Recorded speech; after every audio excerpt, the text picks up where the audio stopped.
ಇರುತ್ತೆ.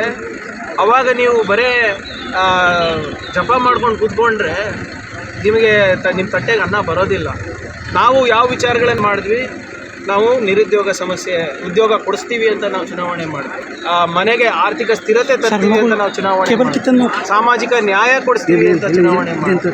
ರೈತರಿಗೆ ನ್ಯಾಯ ಕೊಡಿಸ್ತೀವಿ, ಕಾರ್ಮಿಕರಿಗೆ ನ್ಯಾಯ ಕೊಡಿಸ್ತೀವಿ ಅಂತ ನಾವು ಚುನಾವಣೆ ಮಾಡಿದ್ವಿ. ಅದಕ್ಕೆ ಇವತ್ತು ಜನರು ವೋಟ್ ಮಾಡಿದ್ದಾರೆ. ಅವರಿಗೆ ರಾಮ ರಾಜ್ಯ ತಾನೇ ಬೇಕಾಗಿರೋದು. ಆ ರಾಮ ರಾಜ್ಯವನ್ನು ನಮ್ಮ ಪ್ರಣಾಳಿಕೆಯಲ್ಲಿ ಖಂಡಿತಕ್ಕೆ ಇವತ್ತು ಜನರು ನಮಗೆ ಆಶೀರ್ವಾದ ಮಾಡಿದ್ದಾರೆ. ಇವನ್ ಕಲಬುರಗಿಲೂ ಕೂಡ ಕೊನೆ 3-4 ಡೇಸಲ್ಲಿ ಕ್ಯಾಸ್ಟ್ ಪೊಲಿಟಿಕ್ಸ್ ಅಂದ್ರೆ ಜಾತಿ ರಾಜಕೀಯ ಕೂಡ ಎದ್ದು ಬಂತು. ನೋಡಿ, ನಾನು ಬಹಳ ಸ್ಪಷ್ಟವಾಗಿ ಇದ್ರ ಬಗ್ಗೆ ಮಾತನಾಡಿದ್ದೆ. ಅವಾಗೆ ಅದು ಚುನಾವಣೆ ತನಕ ಮಾತ್ರ ಇರುತ್ತೆ. ಚುನಾವಣೆ ಮುಗಿದು 1 ತಿಂಗಳಾಯ್ತು. ಯಾರನ್ನ ಅವ್ರ ಮನೆಗೆ ಹೋಗಿ ಬಂದ್ರ BJP ಅವರು ಯಾರಾದರೂ ಒಬ್ಬರಾರ ಏನಾಗ್ತಾ ಇದೆ, ಜೈಲಿನಲ್ಲಿ ಯಾರಿದ್ದಾರೆ, ಬೇಲ್ ಮೇಲೆ ಯಾರಿದ್ದಾರೆ, ಆ ಮೃತ ಕುಟುಂಬದವರಿಗೆ ಏನಾಯಿತು ಅಂತ ಮಾತಾಡಿದಾರ? ನಿಮ್ಮ ಮಾಹಿತಿಗೋಸ್ಕರ ಎಲ್ಲಿ ಗುಲ್ಬರ್ಗ ಗ್ರಾಮೀಣದಲ್ಲಿ ಒಂದು ಹಿಂದುಳಿದ ವರ್ಗದ ಒಬ್ಬ ವ್ಯಕ್ತಿ ಸೂಸೈಡ್ ಮಾಡಿಕೊಂಡಾಗ ಇವ್ರು ಇಷ್ಟೆಲ್ಲ ಮಾತಾಡಿದ್ರಲ್ಲ, ಅವ್ರ ಮನೆಗೆ ಎಲೆಕ್ಷನ್ ಕಮಿಷನ್ ರೇಡ್ ಮಾಡಿಸಿದ್ದು BJP ಅವರು. ಯಾರೋ ಹೇಳಿದ್ರಂತೆ ಅವರಿಗೆ ಪರಿಹಾರ ಕೊಟ್ಟಿದ್ದಾರೆ, ವೈಯಕ್ತಿಕ ಪರಿಹಾರ ಕೊಟ್ಟಿದ್ದಾರೆ ಅಂದ್ಬಿಟ್ಟು ರೇಡ್ ಮಾಡಿಸ್ತಾರೆ. ಯಾರಾದರೂ ತೀರೋದ್ರೆ ಸಾಕಷ್ಟು ಜನ ಸಹಾಯ ಮಾಡಿರಬಹುದು, ಹಂಗಂತ ಇವರು ಎಲೆಕ್ಷನ್ ಕಮಿಷನಿಂದ ರೇಡ್ ಮಾಡಿಸಿದಂಥ ಪಕ್ಷ ಇವರು.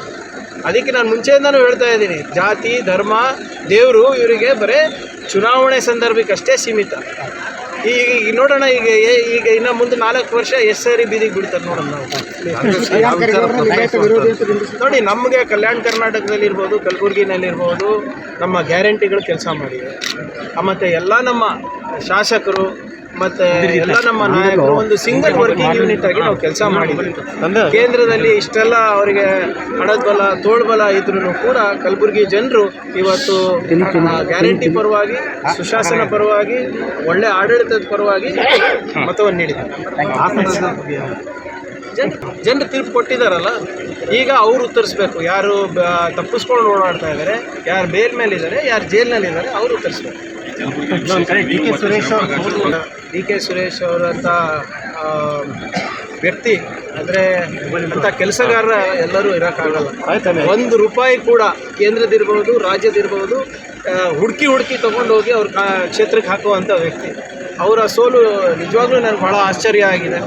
ಎಲ್ಲೋ ಒಂದು ಕಡೆ ಅದು ನಮ್ಮ ಪಕ್ಷಕ್ಕೆ ಒಂದು ದೊಡ್ಡ ನಷ್ಟ ಅಂತ ಅನಿಸುತ್ತೆ. ಗಾಳಿಯಲ್ಲೂ ಕೂಡ ಗೆದ್ದು ಬಂದಿದ್ರು. ಬಟ್ ಈ ಬಾರಿ ನೋಡೋಣ, ಎಲ್ಲರಿಗೂ ಒಂದೊಂದು ಸರಿ ಅದೃಷ್ಟ